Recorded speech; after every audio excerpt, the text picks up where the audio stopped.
Episode की शुरुआत एक बहुत ही खूबसूरत प्लेस को दिखाते हुए होती है, जहां बड़े बड़े पहाड़ के साथ हम लोग एक जाइंट ड्रैगन को देख सकते हैं, जो सब सीन इस जगह को किसी हेवन से कम नहीं दिखाता।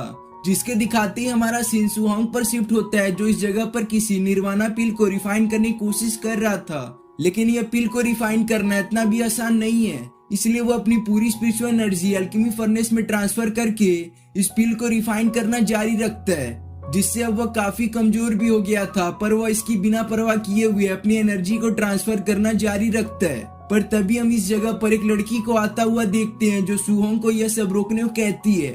लेकिन सुहोंग इस लड़की को यहाँ देखकर हैरान होते हुए बोलता है, रुयुन, तुम यहाँ क्या करने आई हो? चली जाओ यहाँ से, यह जगह खतरों से भरा हुआ है। जिसे सुन रुयुन कहती है, अच्छा यह बात है, पर तुम ज्यादा चिंता मत करो, मैं तो बस तुम्हें यहाँ पर जान से मारने आई हूँ। जिसकी ये बात सुनकर सुहोंग रुयुन को गुस्से में बोलता है, तुम्हें क्या बोल रही हो? तुम्हें किसी ने पॉजेस यानी काबू में तो नहीं कर लिया है? अभी बस मुझे तुम इस निर्वाणा पिल को रिफाइन कर लेने दो, इसके बाद मैं तुमसे बात करूंगा। जिस पर रुयुन कहती है, मैं इस पूरे कॉन्टिनेंट में अकेले ही एक ट्रू एलेक्सिर को रिफाइन कर सकती हूँ, जिससे मैं इस पूरे कॉन्टिनेंट की नंबर 1 एल्केमिस्ट कहलाती हूँ। जिस टाइटल को मैं इतनी आसानी से कैसे जाने दे सकती हूँ बताओ?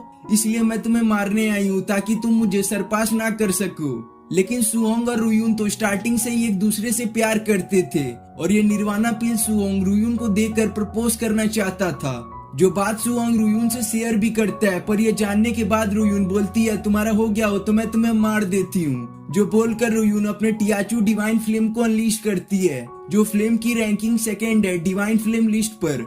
जिसको ये फ्लेम यूज करता हुआ देख सुहोंग हैरान होते हुए रुयुन से सवाल करता है कि आखिर उसे यह फ्लेम कहाँ से मिला।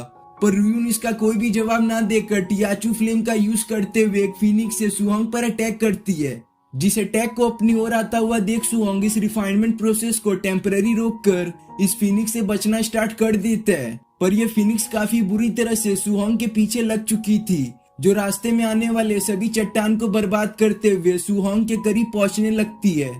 जिससे सुहोंग तो समझ जाता है कि आज वह बचने वाला नहीं है, इसलिए वह बोलता है कि मुझे इस वर्ल्ड में कोई भी नहीं मार सकता, और अगर मैं आज मरूंगा भी तो अपने हाथों से। जो बोलकर सुहोंग उस एल्केमी फर्नेस में चला जाता है, जिसमें वह निर्वाणा पिल का रिफाइनमेंट प्रोसेस हो रहा था। जहां पहुंचकर सुहोंग अपने एसेंस को इस निर्वाणा पिल में ट्रांसफर करने लगता है, जिसके ऐसा कुछ देर करने की वजह से वह पिल के साथ यहाँ से गायब हो जाता है। जिसकी वजह से इस जगह का वेदर पहले जैसा होने के साथ यह जगह थोड़ा बर्बाद भी हो गया था। जो यह सब दिखाते यह सीन कट होकर एक एल्डर पर शिफ्ट होता है, जो वहाँ सभी मौजूद लोगों को मार्शल आर्ट्स और कल्टीवेशन के बारे में जानकारी दे रहे थे। बोलते हैं मार्शल आर्ट्स को अच्छी तरह से प्रैक्टिस करने वाला ही वॉरियर बनता है, पर इसके साथ एक स्ट्रॉन्ग कल्टीवेशन बेस भी होना चाहिए, जो आप अपने माइंड, स्ट्रेंथ, बॉडी और करेज को कल्टीवेट करके अचीव कर सकते हैं। जिनकी बातों को सू फेंग, जो इस सीरीज का हीरो है, बहुत ध्यान से सुन रहा था, पर उसके कामलेस और हैंडसम होने की वजह से वहाँ की मौजूद सभी लड़कियां उसे ही देखकर ब्लश कर रही थी। पर फेंग तो यहाँ यही सोचकर आया था कि आज वह किसी भी कीमत पर अपने मार्शल कल्टीवेशन को अवेक यानी जगा कर जाएगा, क्योंकि इस जगह पर अवेकनिंग सेरेमनी होने वाली थी। इसलिए यहाँ इतने सारे लोग आए थे ताकि वह भी अपने मार्शल कल्टीवेशन को अवेक करके कल्टीवेटर बन सके। फिर हम उस एल्डर को देखते हैं, जो कुछ समय पहले सबको मार्शल आर्ट्स और कल्टीवेशन के बारे में बता रहा था, जो अवेकनिंग सेरेमनी को स्टार्ट करते हुए सबको यह बताता है कि आज जो भी बंदा अपने अवेकनिंग प्रोसेस को कंप्लीट कर लेगा, उसे हमारा लुनहाओ मार्शल पैलेस का ऑफिशियल डिसाइपल बना दिया जाएगा, और साथ में जिसका कल्टीवेशन लेवल परफेक्शन लेवल के ऊपर निकला, अवेकनिंग के बाद वह डायरेक्टली सुजाकू एकेडमी में प्रैक्टिस करने जा सकता है। और हाँ, जिसकी भी कल्टीवेशन लेवल या मार्शल आर्ट्स मुझे सबसे सुपीरियर लगेगी, उसे मैं लुनहाओ मेंशन की तरफ से void spirit pill as a reward के तौर पर दूंगा। जो बात जानने के बाद वहाँ सभी लोग बात करने लगते हैं कि यह पिल तो काफी रेयर है, क्योंकि हम जिस एम्पायर में हैं वहाँ पर बहुत ही कम एल्केमिस्ट मौजूद हैं, जिससे यह पिल अपने आप में एक रेयर बन जाता है। और वहीं कुछ डिसाइपल इस बात से खुश थे कि उन्हें अवेकनिंग प्रोसेस सक्सेसफुली कंप्लीट करने पर लुनहाओ पैलेस का डिसाइपल बना दिया जाएगा, जो अपने आप में एक बहुत ही बड़ी अचीवमेंट होगी। पर फेंग तो यही सोच रहा था कि क्या वह इस वॉइड स्पिरिट पिल का यूज करके, जो असल में कल्टीवेशन स्पीड को बूस्ट अप करती है, उसके फादर को 5 स्टार मार्शल आर्ट मास्टर रेलम को ब्रेक थ्रू करने में मदद कर सकती है। जो वह सोच ही रहा था कि इतने में वहाँ पर यून आती है, जो फेंग को परेशान ना होने की सलाह देती है, क्योंकि आज वह पिल को तो ले जाने से रहा, वह तो बस यून लेकर ही जाएगी। जिस पर फैंग उसे बोलता है, तुम्हें ऐसा क्यों लगता है कि मैं तुम्हें इतनी आसानी से यह पिल ले जाने दूंगा, छोटी अकल की लड़की। जिसके बातों का जवाब यून दे पाती उससे पहले ही उसके बगल में खड़ा लड़का जिसका नाम हान है वो बोलता है, लगता है कल जो तुम्हें सबक जिन ने सिखाया है उससे तुम्हारा पेट नहीं भरा है और तुम्हारे अंदर इतना एटीट्यूड किस बात का है, जबकि मेरी मो फैमिली जल्दी तुम्हारे सू फैमिली को रिप्लेस करने वाली है। जिसको फैंग कुछ बोल पाता उससे पहले उसके चेस्ट में पेन स्टार्ट हो जाता है क्योंकि जिन ने उसे बहुत बुरी तरह से मारा था। जिससे वहाँ के आसपास मौजूद लड़कियां एक साथ आकर फैंग के सपोर्ट में बोलती हैं, तुम लोग फैंग को बुली करना बंद कर दो। उस दिन तुम लोग कहाँ थे जब फैंग की हालत बिल्कुल ठीक थी? उस दिन इसको बुली करना चाहिए था ना। और आज जब उसकी हेल्थ ठीक नहीं है तो तुम लोग एक साथ मिलकर एक अकेले को बुली कर रहे हो। जिन लड़कियों को ऐसा बोलता देख यून को अपने पास्ट का एक मोमेंट याद आता है जब वह फैंग के पास अपना उसके लिए लव कन्फेस करने को आई थी, पर उस टाइम फैंग ने उसकी बातों को थोड़ा सा भी नहीं सुना था और उसे बहुत बुरी तरह से इग्नोर करके वहाँ से चला गया था। जिस दिन से यून फैंग से नफरत करने लगी थी।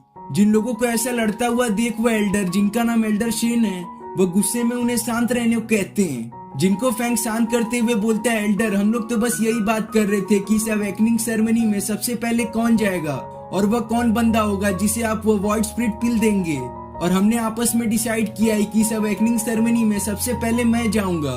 पर ऐसी कुछ बात तो हुई नहीं थी, इसलिए यून फैंग पर काफी गुस्सा होने लगती है।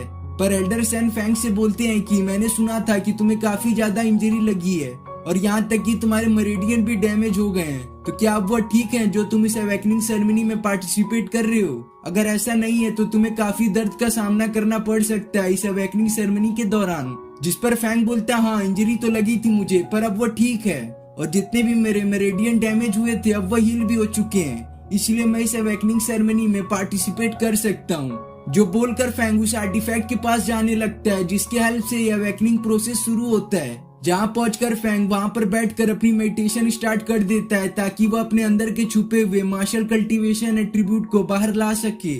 जिसके ऐसा करते ही आर्टिफैक्ट एक्टिवेट होकर फैंग के छुपे हुए एट्रीब्यूट को बाहर लाना स्टार्ट कर देता है जो असल में फायर टाइप एट्रीब्यूट होता है।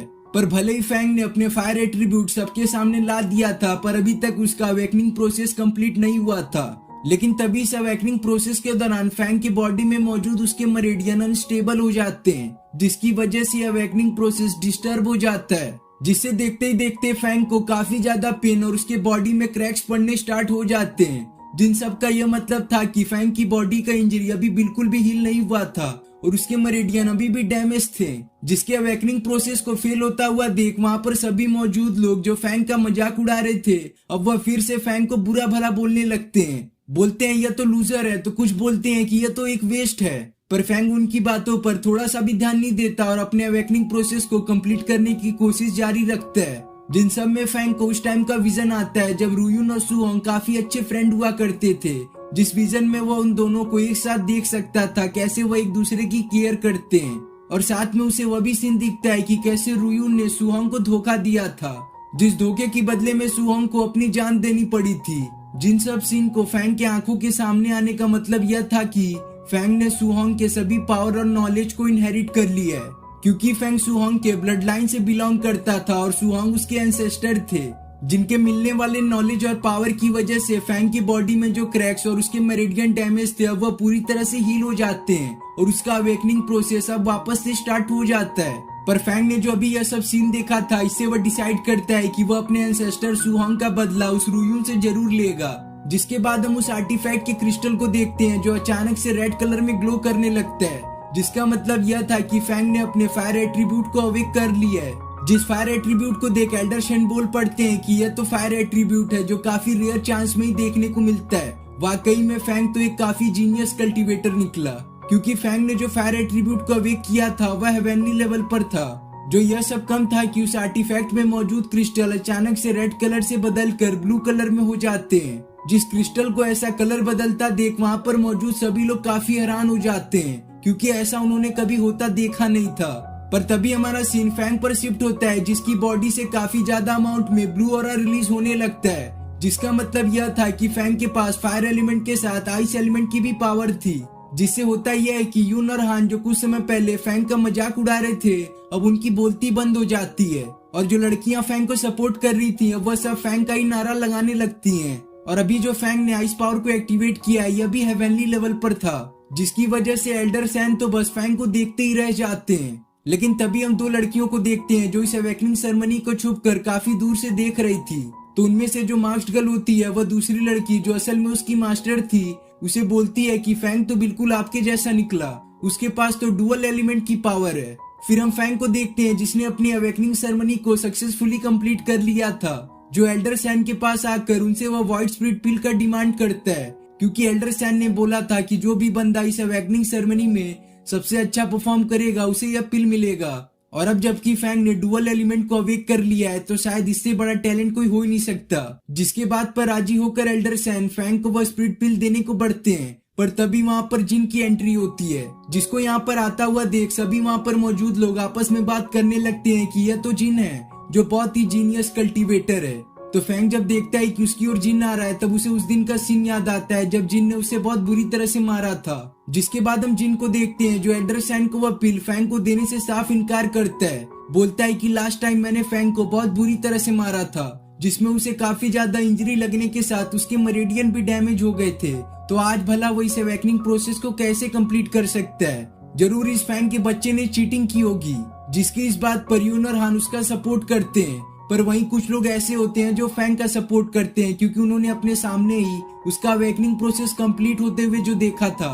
तो जिन एल्डर सैन को बोलता है कि मैंने ऐसे अफवाहें सुनी है कि सू फैमिली के पास एक ऐसा एलेक्सिर है जो सभी को इल्यूजन दिखाता है कि मानो कोई सामने वाला बंदा अपने अवेकनिंग प्रोसेस को कंप्लीट कर चुका है, जिससे मुझे ऐसा लगता है कि फैंग ने जरूर उस एलेक्सिर का यूज करके आप सबको एक इल्यूजन दिखाया है और असल में उसका अवेकनिंग प्रोसेस अभी भी कंप्लीट नहीं है। जिस पर फैंग जिन को बोलता है तुम्हें ऐसा लगता है तो ठीक है, मेरे पास एक आइडिया है, क्यों ना हम 1v1 बैटल करके देखें, जिसके रिजल्ट से साफ पता चल जाएगा किसने चीटिंग की और किसने नहीं।